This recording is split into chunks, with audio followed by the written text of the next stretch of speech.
Welcome to my studio. I am just basically finished another sculpture to honor Blessed Carlo. I say finished, it's my clay, the creative part. It has to go into many different processes of molds, casting before the final piece is done in bronze. I'm really excited about this piece.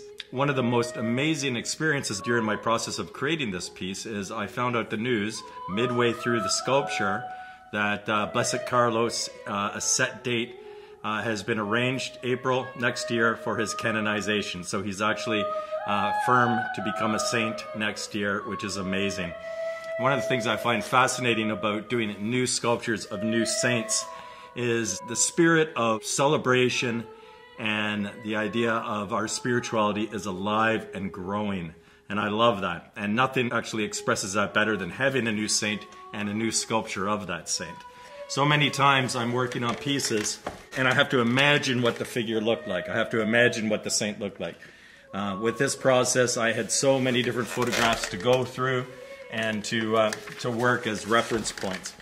What's interesting is, what I find fascinating is with photographs, you have to find an accumulation of many different photographs, take them together, and form a portrait from all the pictures. And so that's the challenge, is to get the spirit of the saint and to actually capture some sort of essence of the personality, of the emotion within the piece. And I do believe that I achieved that here. I got to the point where I didn't want to touch it anymore. And when I get to that point where I'm like, I feel I have my finger on it, I've captured a likeness, I've captured a spirit, and then I leave it. And what I love about this piece too is the whole thing is very impressionistic. I didn't want to spend too much time working on the ringlets of hair. I wanted to get to the essence and just stay with that. And so sometimes when you leave a piece almost impressionistically represented spontaneously, that is left within the piece and kind of embeds that spirit, that liveliness to the sculpture. Within the piece too, what I wanted to do was I wanted to have the Christ figure and Blessed Carlo very close together. And so you can almost see he's almost touching the feet of the Christ figure. His one hand, which right now is stretching out, that is going to be holding a laptop. What I love about this saint is he's new, and he's really new if you think about he's the patron saint of tech and social media today. So to have a laptop work within the piece is really cool.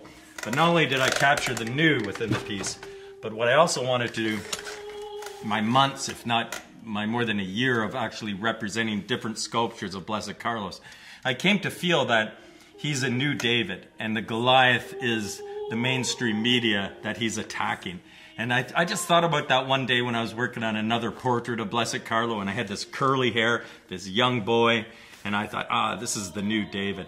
And so on this sculpture, I took that idea, that intuition that I have, and I put a little sling with a stone on the back of his backpack. Just a subtle suggestion of that relationship that I felt with David and Goliath, with Blessed Carlo.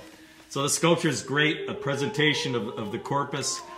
Christ is big, center, strong looking up at heaven. A very powerful piece with a very, very powerful, important new saint.